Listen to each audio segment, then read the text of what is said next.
Once upon a time, an extraordinary event occurred, a dream transformed into reality. My sister-in-law, Lily, and I found ourselves at the center of an amazing gift. A hopping sum of around $300 million and the stewardship of our very own company. The elation and astonishment we felt were beyond words as we celebrated the news of our windfall. It reached the ears of our colleagues. Lily, reveling in the moment, drew attention with her exuberance. Whispers circulated among the staff, attributing our newfound fortune to the benevolence of our father. Lily, in her pride, asserted her preference for subtlety, declaring, "I don't make noise." The plot thickened when my husband was granted ownership of the company and a substantial sum of $3 million. The revelation elicited laughter from one of the workers, leaving my older brother and his perplexed wife, OSS. While my brother, engrossed in a lawyer-provided document, appeared pallid and fearful, his wife's reaction to the contents of the paper was a scream. I am Anna, 29 years old, entrenched in my father's business since my youth, witnessing him build a company from scratch. I understood the struggles even during its modest beginnings. Despite my parents' aspirations for me to attend college and carve my own path, my heart was set on contributing to my father's company. Reflecting on this choice, post-high school, Max, a seasoned employee, imparted valuable lessons, treating me as an equal rather than the boss's daughter. His mentorship equipped me with essential business knowledge. My brother, Thomas, 2 years my senior, pursued a college education geared towards business management, harboring aspirations to inherit the company and be its future leader. Thomas's friends admired his future role, anticipating an easy life as the next boss. Questions arose about potential conflicts with his younger sister. Thomas assured them of my disinterest in the finer things, depicting me as quietly working behind the scenes, married to Lily, who reveled in extravagance. Thomas indulged her desires, fostering the belief that such a lifestyle would elevate his chances of becoming the boss. However, Lily, upon encountering me at family gatherings, would mockingly remark on my lack of resemblance to the typical boss's daughter, expressing my contentment with a simpler life. I asserted that material luxuries did not define my happiness. Lily, unable to comprehend my perspective, chided me for seemingly lacking the ability to wisely manage wealth.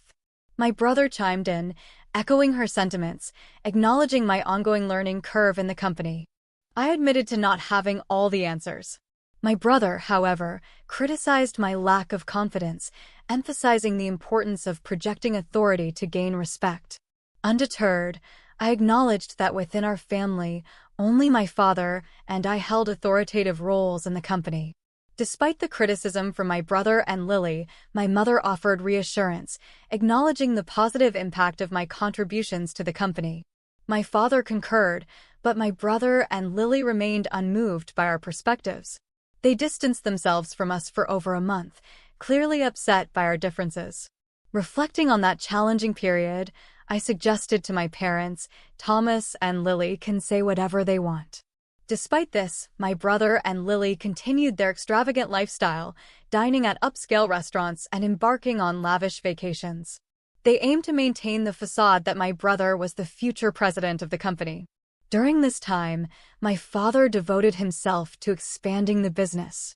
However, one evening, he began complaining about chest pain. Concerned, I urged him to relax and promised to call an ambulance. In the midst of his distress, he pointed to a drawer, whispering, "There's a letter for you in there. If anything happens to me, read it. The rest is for the lawyers." Unfortunately, he lost consciousness before the ambulance arrived and never woke up again, eventually passing away. My brother and Lily, away on vacation, returned a couple of days later, acting as though their delay was inconsequential. At the funeral, my brother casually mentioned, "We're relieved we got back in time." Who would have thought that Dad would pass away while we were on vacation? His nonchalant attitude left me taken aback, as if he didn't grasp that my mother and I were left to handle everything on our own. Seeking a private moment to address my brother, I asked, "Did you have a chance to come home earlier?" He replied, "I couldn't because I had already booked our flight back," showing no remorse. Later, Addressing the employees, my brother proudly asserted, "Thank you all for your help. From now on, trust me to take over my father's place in a good way." Lily chimed in, praising his dignity and expecting admiration. Annoyed by my brother's late arrival and arrogant demeanor, I guided them to the ceremony's meal table. Throughout the meal, my brother continued his proud act, questioning the food's quality. Attempting to calm him down, I reminded him that my mother and I had already discussed and approved the menu. I asserted my independence, stating, "I don't want you telling me what to do. This is why people don't really understand what it means to be a president." His arrogance extended to ordering around the employees, including Max, a longtime staff member. I intervened, cautioning him against being rude and reminding him to show humility. "Thomas, don't be so bold. They're not just mere employees. You should show some humility," I urged, attempting to reason with him. "These guys should respect me more. I'm the president," my brother replied with a lot of arrogance. Lily joined in, saying, "That's right, Anna. Stop talking back to Thomas, the president of the company. If you don't listen, he can fire you. He has the power." As my brother and Lily were making a scene, a man appeared and said, "I'm sorry to interrupt. Your father asked me to take care of his inheritance." He was the lawyer my father had hired while he was still alive. I recalled my father mentioning a lawyer, and it turned out he had thought about what would happen after he was gone. My brother and Lily got excited when the lawyer mentioned inheritance. They welcomed him into the room with smiles, eager to get things done.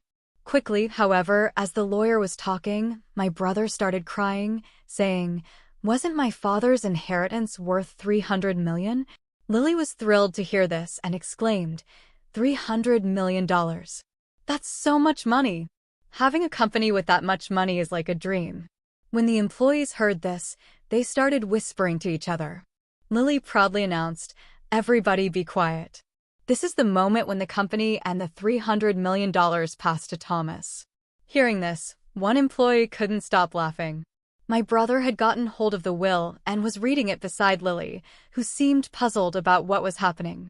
As he read, my brother's face turned pale. According to the will, the entire company was supposed to go to the oldest daughter, Anna. He stared at the paper, shocked for a while, then started shouting, "This can't be true. This is wrong." In a serious tone, the lawyer said, "This is a will that's legally valid." My brother's voice became tighter and more strained, saying, "I don't care about this. How can Anna be the president instead of me?" Maybe Dad was just getting old and confused, the lawyer continued. "Yes, your father's judgment might not have been clear. A will made by someone who is not thinking straight might not hold up." Hearing this, I couldn't bear it any longer. I couldn't let these two people insult my dad, who was a good person. I couldn't let even family members bring down his reputation. The idea of my brother becoming the president seemed completely unthinkable to me. My words seemed to anger my brother even more. "What are you saying? Are you trying to say I'm not good enough to be the president?" I replied without hesitation, "You're right. How can you lead the company if you've never really helped it?" "Don't be ridiculous," my brother protested. "Lily and I even built a huge house that's fit for a president. We went to great lengths to make me look the part," I retorted, "by building a mansion that's not suitable for someone in your position, or by spending too much money on fancy restaurants. That's not good for the company's image. Money is important, but it's not the only thing. Besides, didn't Dad cover most of the costs for the house and any extravagant lifestyle?" My brother challenged, "How would you know all that?" I explained, "Just before he passed away, Dad left me a letter. In that letter, he outlined all the money he had spent on you and mentioned that it would be considered your gift during his lifetime. So your share of the inheritance is practically nothing." Lily was alarmed when she heard this. "Hold on a second. Is this supposed $300 million inheritance already spent? That doesn't seem fair if we got so little from it." An employee who had previously laughed suddenly stepped in and told Lily that the $300 million came from the company's funds, not from personal assets. "I believe all of us employees here are well aware of that," the employee added. "Can money from the company even be inherited?" Lily wondered aloud. I informed her, "No, it can't. The money from the company isn't meant for the family to inherit. So I'm pretty sure that your share, Lily, would be minimal. Lily was saddened by this revelation. That's really disheartening. I was shocked by the inheritance amount too. Oh no. $300 million suddenly, my brother stood up as if he had a sudden realization and shouted at the employees, "Do you really want your company president to be someone as plain as Anna? You should believe that I'm more qualified. I have the same kind of charisma that my father had." However, none of his colleagues agreed with him. Max stepped forward and began talking to my brother. "Your father was a charismatic man who started the company, but you and he aren't the same person. What you're showing is arrogance, not charisma." My brother grew angry as the employee calmly refuted him. "Thomas, you might be part of the company, but we rarely see you actually working," Max pointed out, growing frustrated. My brother argued, "That's because I don't have time to do any of the regular work. I'm busy networking with others. I don't have time for tasks anyone can do." Max continued, "Networking isn't everything. Anna works diligently every day to understand the company better. She quietly handles her responsibilities behind the scenes." Max's words seemed to resonate with everyone present. "I feel the same sincerity in Anna as I saw in your father. Anna is the right person for the job," he concluded. Everyone at the company nodded in agreement, touched by their support. I said, "Thank you so much. Honestly, I'm surprised by the sudden news, but having seen my father's dedication to the company, I care about it just as deeply as all of you do. I look forward to your continued help." The employees clapped warmly, and I bowed to them deeply, encouraged by the applause. I spoke firmly, "All of you here are important friends who have contributed to our business.